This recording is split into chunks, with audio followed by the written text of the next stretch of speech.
કે સંતાનોને બહુ લાડ લડાવવા નહીં, એને થોડાક એની રીતે હેરાન થવા દેવા, થોડાક સંઘર્ષમાં જીવે એવું પણ કરવું. અહીંયા કેટલાક સુખી સમૃદ્ધ પરિવારના માતા પિતા પણ બેઠા હશે. આપણે ઘણી વખત આપણા બાળકને એટલી સુવિધાઓ આપી દઈએ છીએ કે જેથી કરીને એ બાળક પાંગડું બની જાય છે. સાહેબ, સુવિધાઓ બહુ નહીં આપતા, બાળકને બહુ પાંગડું નહીં બનાવતા.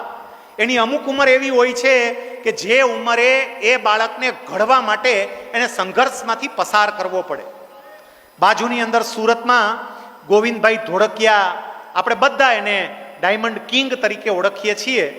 એ જ ગોવિંદભાઈનો દીકરો શ્રેયાંશ. શ્રેયાંશ આપણે એપીસી વલ્લભ વિદ્યાનગરનો વિદ્યાર્થી, વલ્લભ વિદ્યાનગરમાં જ ભણતો. એનો અભ્યાસ પૂરો થયો. આગળના અભ્યાસ માટે એ લંડન ગયો. માતા પિતા તરીકે સાંભળજો આ વાત. લંડનની અંદર એનો અભ્યાસ પૂર્ણ થયો. એને ડિગ્રી આપવા માટેનો કોન્વોકેશન પ્રોગ્રામ હતો. અહીંથી આખો પરિવાર એ પ્રોગ્રામમાં ગયો. પ્રોગ્રામ પૂરો થયો. એ લોકો જમવા માટે એક બહુ મોટી હોટલમાં ગયા. શ્રેયાંશે ઓર્ડર આપ્યો જમવા માટે. ઓર્ડર આપ્યો ને બધા જમતા હતા. એમાં એક બે વસ્તુનો એવો ઓર્ડર આપ્યો કે જેની કિંમત વધારે હતી, પણ જમવામાં એનો ઉપયોગ કર્યો નહીં અને એ વસ્તુ પડી રહી. જમવાનું પૂરું થયું એટલે ગોવિંદ કાકાએ તરત પોતાના દીકરા શ્રેયાંશને એવું કહ્યું કે બેટા, આ બે ત્રણ આઈટમો એવી છે કે જેનો તે ઓર્ડર આપ્યો, પણ એ આઈટમ તો એમને પડી રહી, કોઈએ ખાધું નહીં, તો આપણે જરા જોઈને ઓર્ડર અપાય ને.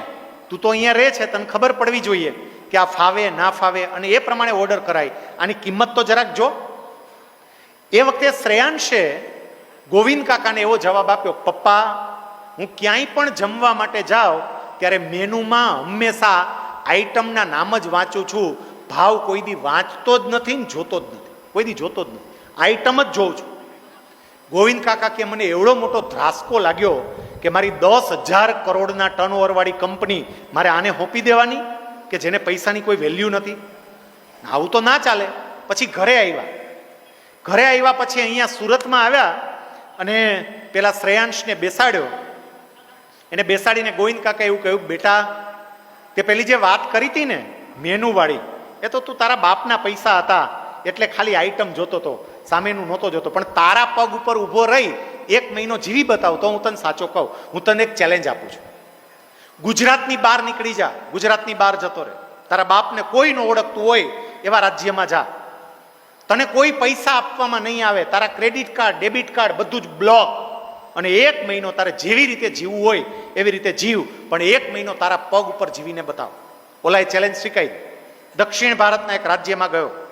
એમને ખાલી 5,000 આપ્યા અને પાછું એવું કહ્યું, પાછો આવ ત્યારે આ 5,000 પાછા આપવાના. એનું ડેબિટ કાર્ડ ક્રેડિટ કાર્ડ બધું બંધ. સાહેબ, અબજોપતિનો દીકરો હાવ અજાણ્યા રાજ્યની અંદર એક બૂટ ચપ્પલ વાળાને ત્યાં શોરૂમમાં કામ કરવા માટે જાય, નોકરી અલગ અલગ બદલે, એટલી તકલીફ, સાવ સામાન્ય આમ એક મજૂર પડ્યો રહે એવી જગ્યાએ પડ્યો રહે, એમ કરીને એને 1 મહિનો કાઢ્યો. અને 1 મહિનો કાઢ્યો ને પછી પાછો આવ્યો. અને પછી ગોવિંદ કાકાએ એવું કહ્યું કે બેટા, 1 મહિનામાં શું શીખો? અને એ વખતે શ્રેયાંશે જવાબ આપ્યો હતો કે પપ્પા, 2 વર્ષમાં લંડનની યુનિવર્સિટી જે નથી શીખવી આવી ગઈ ને, એ 1 મહિનામાં મને આ શીખવી દીધું જ બધું. મારે એ કહેવું છે કે સંતાનને વધારે પડતા લાડ નહીં લડાવતા, એને સંઘર્ષમાંથી પણ પસાર કરજો. હું સિનિયર ક્લાસ 1 અધિકારી હતો, પણ મારા દીકરાને મેં કોઈ ફેસિલિટી નથી આપી. એને સંઘર્ષમાંથી એ આગળ વધી શકે એ પ્રકારે એ જ્યારે સ્કૂલમાં જતો હતો તો સાયકલ લઈને જતો હતો. એની સાથે ક્લર્કના દીકરા બાઇક લઈને આવતા હોય, પણ એ સ્કૂલે સાયકલ લઈને ગયો છે. એમને બાઇક નથી લઈ આપ્યું. 12મું ધોરણ પાસ નહોતું કર્યું ત્યાં સુધી એની પાસે મોબાઈલ પણ નહોતો. એટલે એક્સપેરિમેન્ટ અમે ઘરમાંય કર્યા છે, ખાલી બહાર વાતો કરી છે એટલું નહીં, અને એનું પરિણામ સ્પષ્ટપણે એનામાં દેખાય છે. માટે મારે કહેવું છે કે વાલી તરીકે જરા બ્રેક માર.